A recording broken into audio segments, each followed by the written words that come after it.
Magandang araw mga bata! Ngayon ay magkakaroon tayo ng asynchronous learning sa Araling Panlipunan 4. Sama-sama nating pag-aralan ang pagtalakay sa konsepto at prinsipyo ng pagkamamamayan. Ang pag-aaralan natin ngayong umagang ito ay pagtalakay sa konsepto at prinsipyo ng pagkamamamayan.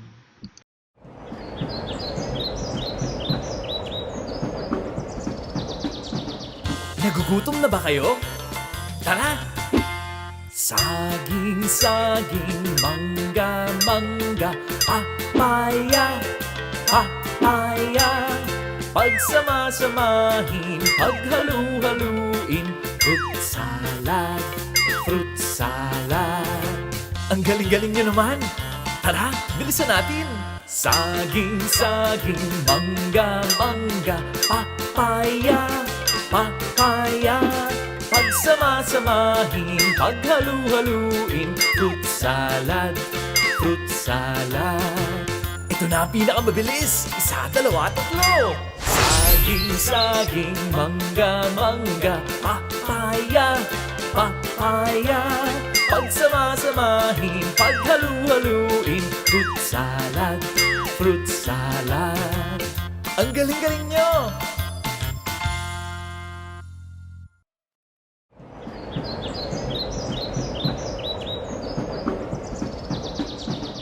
Nagugutom na ba kayo? Tara!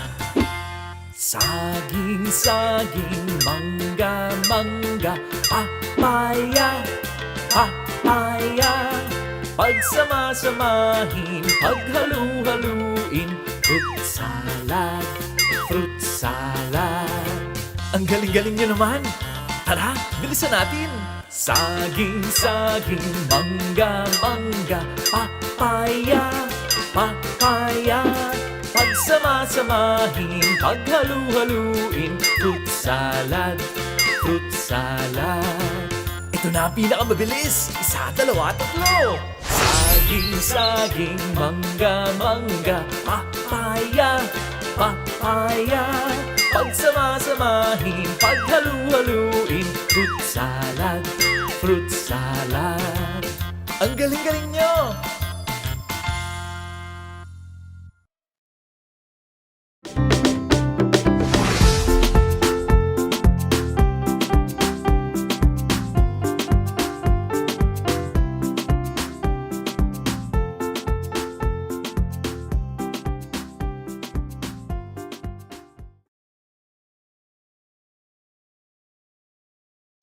Ano nga ba ang pagkamamamayan? Hindi lahat ng naninirahan sa isang bansa ay mamamayan nito dahil may mga dayuhang nakatira dito na maaaring hindi kasapi nito. Halimbawa, ang mga dayuhang naninirahan lamang dito sa ating bansa ay upang mag-aral, mamasyal, makipagkalakal. Ito ay hindi maituturing na Pilipino dahil sila ay mamamayan ng ibang bansa. Ayon sa Artikulo 4, Section 1 ng Saligang Batas ng 1987, maituturing na mamamayang Pilipino ang mga sumusunod. Mamamayan ng Pilipinas nang ipagtibay ang Saligang Batas ng 1987 noong Pebrero 2, 1987. Ang kanyang ama o ina ay mamamayang Pilipino. Ayon din sa Artikulo 4 ng Section 1 ng Saligang Batas ng 1987, maituturing na mamamayang Pilipino ang mga sumusunod. Mga dayuhang nagpasyang maging mamamayang Pilipino ayon sa batas ng naturalisasyon, mga mamamayang isinilang bago sumapit ang Enero 17, 1973, sa mga inang Pilipino na pinili ang pagkamamamayang Pilipino pagsapit ng 21 taong gulang. Tunghayan natin ang isang graphic organizer na nagpapakita kung ano ang mga mamamayang Pilipino.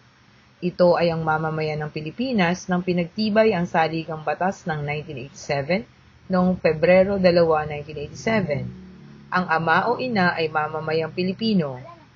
Gayon din ang mga dayuhang nagpasyang maging mamamayang Pilipino ayon sa Batas ng Naturalisasyon.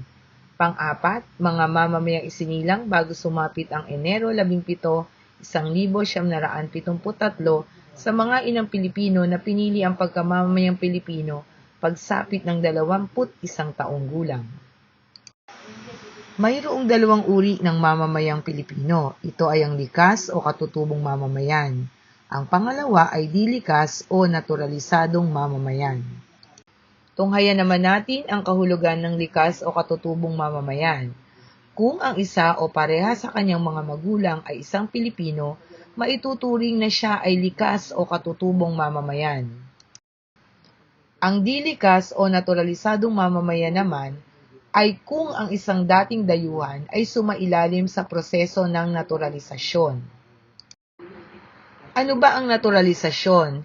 Ito ay isang legal na paraan kung saan ang isang dayuhan na nais maging mamamayan ng isang bansa ay sasailalim sa isang proseso sa hukuman.